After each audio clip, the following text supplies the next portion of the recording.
Os objetos voadores não identificados, a sigla é OVNI, aqui no Brasil fala-se em UFO, mas popularmente nós conhecemos como discos voadores. Sempre causaram muita polêmica, muita expectativa e muita dúvida.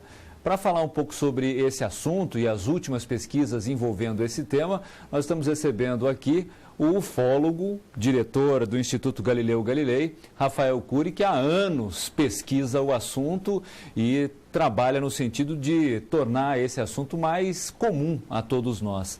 Rafael, obrigado pela presença aqui. Eu que agradeço o convite. Prazer. Rafael, o que tem de novo nesse meio? Porque durante muito tempo eu acompanho você há bastante tempo, seu trabalho há bastante tempo, e uma das questões que o Rafael sempre bateu foi na tentativa de conseguir, junto aos governos, junto às entidades ligadas à administração pública, não só aqui no Brasil, mas em outros países, o acesso a documentos que pudessem trazer à tona novas luzes sobre o assunto. Já se conseguiu isso, Rafael? Está mais fácil? Está mais fácil. Eu costumo dizer que nós tivemos três fases da ufologia, né? A ufologia dos anos 50, o início, né, das pesquisas, que o tema era mais tabu, né? Não existia um envolvimento maior por parte de autoridades, apenas os ufólogos e interessados no assunto. Depois, nos anos 90, nós tivemos um papel fundamental do cinema, abordando esse tema em dezenas de produções, algumas com campeões de bilheteria, com o próprio o Steven Spielberg, um dos grandes entusiastas do assunto, e mais recentemente uma participação maior, através desse processo de conscientização do fenômeno UFO, promovido por essas grandes produções, uma participação maior dos governos agora, dos militares e de cientistas.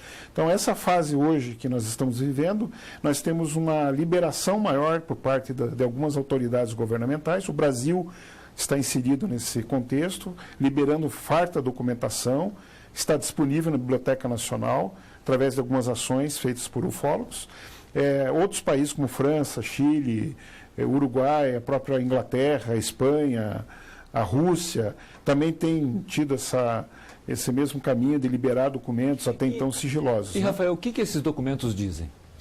Basicamente, são documentos de pesquisa realizados por autoridades militares. A ufologia ela é praticamente dominada e quem está à frente são as forças aéreas. Então, as forças aéreas de vários países detêm o domínio sobre a pesquisa do fenômeno UFO. Não significa que Exército, Marinha e outros órgãos também não têm esse tipo de trabalho. Mas são pesquisas que envolvem perseguição de caças, aviões civis que são acompanhados, quedas de objetos que já ocorreram, são poucas, mas ocorreram. A famosa, a maior de todas é do caso Roswell, né, em 47. Aqui no Brasil nós tivemos um famoso caso chamado Varginha, que houve envolvimento do Exército brasileiro no acompanhamento. Então, todas essas informações sempre foram muito sigilosas e hoje elas estão sendo liberadas. São fotografias, filmagens, depoimentos. Nós, no Brasil, tivemos um acontecimento assim, muito marcante nos anos 70, denominado Operação Prato, que ocorreu na Bacia de Colares. A aeronáutica ficou 4 meses nessa região, coletando informações.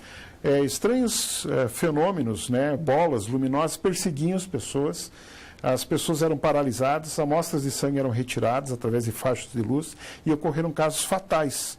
Então, depoimentos de médicos, de autoridades, de militares que lá estiveram e hoje estão sendo liberados pela aeronáutica. Até então, antes dessa nosso pedido formal de liberação, eles negavam, isso não existe. E hoje nós estamos vendo que não só existiu, como tem farta documentação que está sendo liberado aos poucos à população.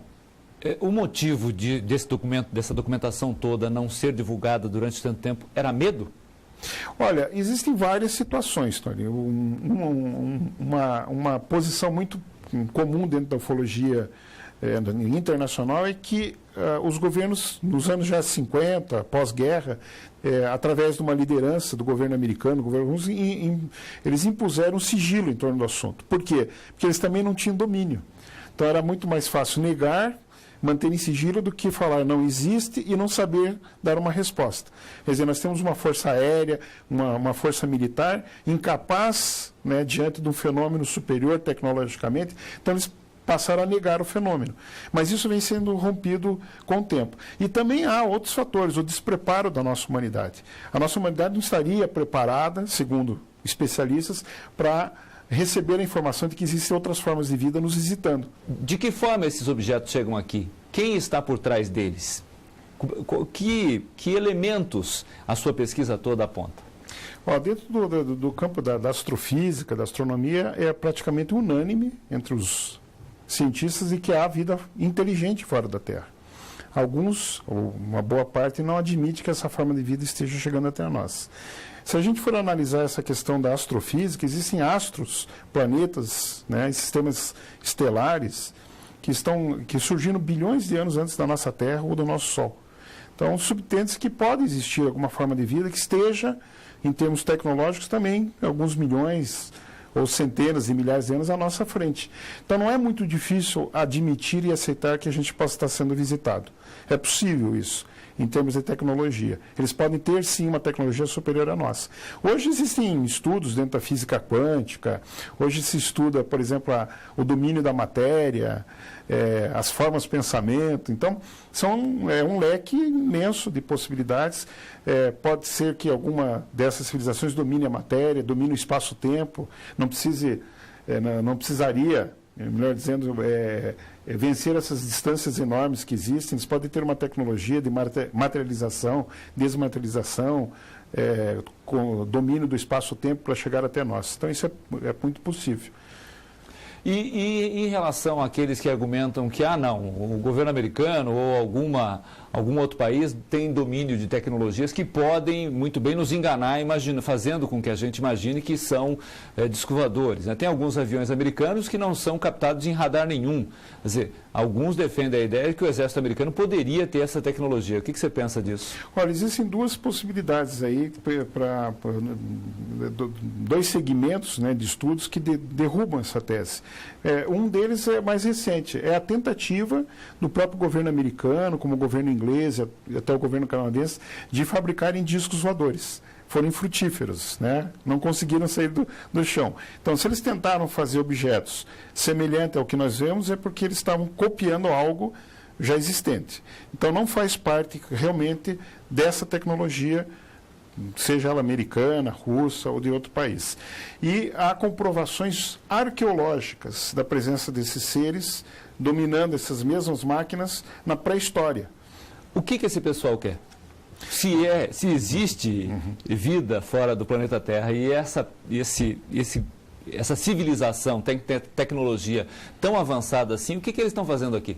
Olha, são várias possibilidades. Existem dentro da ufologia estudos que demonstram que há interesse de outras civilizações em contato com a nossa raça, no sentido de criarem outras civilizações em contatos genéticos.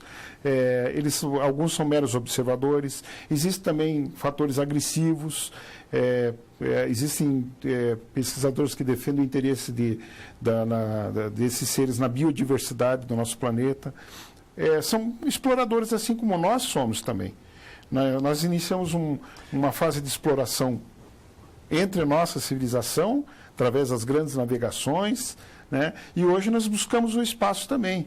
Conquistamos a Lua, já chegamos a Marte sem tripulação. Recentemente nós vimos a imprensa divulgar que a Voyager está além do sistema solar, com mensagens, né? Muita gente não sabe, mas lá dentro da Voyager existem mensagens e informações sobre a humanidade.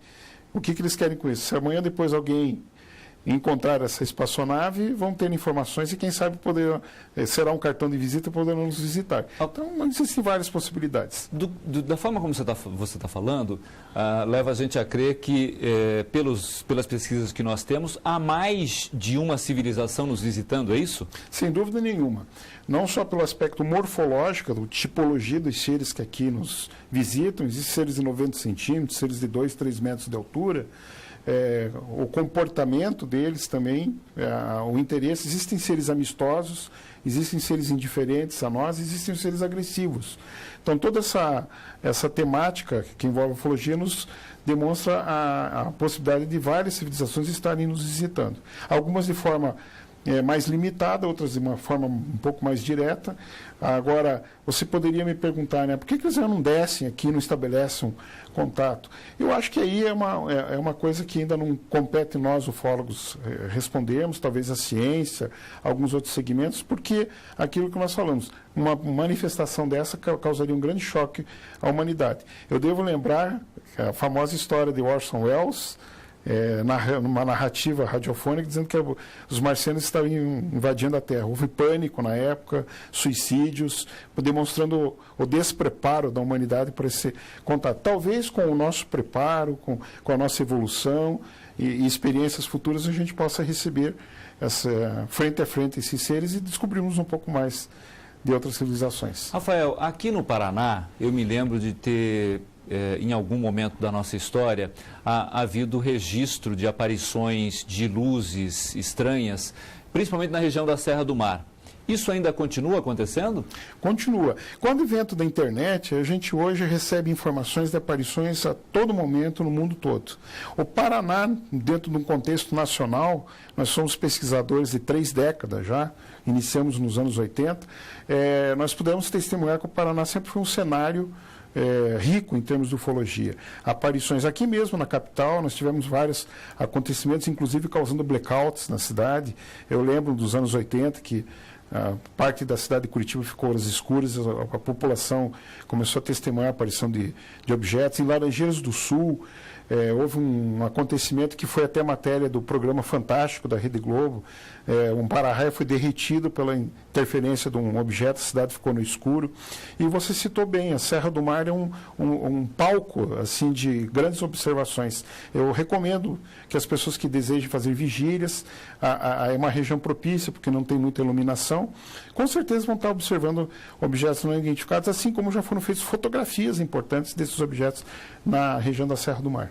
E o interesse nestas regiões é aquele mesmo que você disse, nossa biodiversidade, nossa riqueza natural, é isso? Olha, não existe uma regra para dizer por que esses objetos aparecem mais aqui ou lá. Se você me perguntar se os UFOs aparecem em Bangladesh, eu vou dizer que não. Mas por quê? Porque não existem registros, não existem pesquisadores, não existe coleta de informações. Então, o interesse assim, específico deles, eu posso, assim, pela experiência que eu tenho, na humanidade. Né? Claro, na biodiversidade também, mas não especificamente num ponto ou no outro. Há aparições de UFOs até no Triângulo das Bermudas, como já foram registrados, né? Em cima do mar. Há livros publicados recentemente por militares americanos demonstrando que há uma vigília constante de aparições de objetos em cima de usinas nucleares e de onde há instalações militares, como se estivessem vigiando esses centros. Há um interesse bem globalizado, assim como há também interesse no ser humano. Aí entra o fator das abduções. São pessoas que estão sendo levadas a bordo dos objetos, submetidas a exames, a implantes, a inseminação artificial, a contatos genéticos. A complexidade é muito grande. Mas no caso desses que são agressivos, nós temos condição de fazer frente a eles? Eu acredito que não. Há também a agressão humana a seres extraterrestres. Existem registros, são raros, tem casos clássicos em que houve seres que foram abatidos a tiros e foram recolhidos pelos outros seres que estavam próximos a esse, existem dentro da ufologia, mas é muito mais comum a agressividade por parte deles para conosco. Não que seja um volume muito grande, mas é mais comum. A Operação Prato que eu citei, envolveu, uma certa forma, uma agressão, porque houveram casos fatais. E quando você percebe que há choques entre aviões, isso tem muitos registros com esses objetos, ocasionando a queda desses aviões, subtende-se que eles estão invadindo o nosso espaço aéreo. Tem esse livro aqui, né, que eu trouxe para vocês, né, que é o... Não sei se a câmera pode mostrar, que é Ufologia Aeronáutica. Aí mostra o depoimento de um piloto da Força Aérea do Chile que pesquisou vários casos e onde ele demonstra o perigo que é a presença desses objetos nos espaços aéreos, principalmente bem próximos aos aeroportos, tanto de civis como militares. Tem mais de 30 casos mencionados, casos brasileiros, que demonstram uma preocupação no governo, numa Força Aérea, que é do Chile, com a presença desses objetos próximos a esses aeroportos, a voos civis e militares.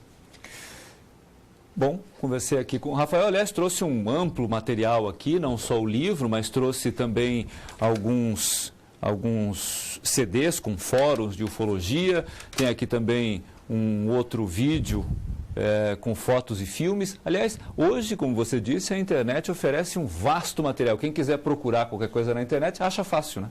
Acha fácil, mas eu deixo um alerta. É muito preocupante o número de fraudes que existem, de montagens, de fantasias. Recentemente, falando rapidamente, a gente foi muito procurado pela mídia referente a sons que estavam sendo ouvidos em determinadas cidades. Sons que vinham do nada, que eram captados, inclusive foram destacadas 10 cidades, uma na Rússia, outra na Inglaterra, na Espanha, e Curitiba estava nesse cenário. Mas eram todas montagens, um desses sons era retirado do filme Guerra dos Mundos, do Tom Cruise, né? E a gente teve que fazer todo um trabalho dizendo que era tudo uma montagem, era uma fantasia, né? Então nós temos que tomar muito cuidado com imagens que aparecem, com fotografias que aparecem, ou até com depoimentos. Eu estou cansado de receber fotografias de ETs, né, que a gente logo em seguida demonstra que não são verdadeiras, né? Mas é uma fonte de pesquisa, sem dúvida nenhuma. Rafael Cury, ufólogo e diretor do Instituto Galileu Galilei, participando do programa aqui com a gente. Rafael, obrigado pela sua presença. Até uma próxima. Até uma próxima. Obrigado.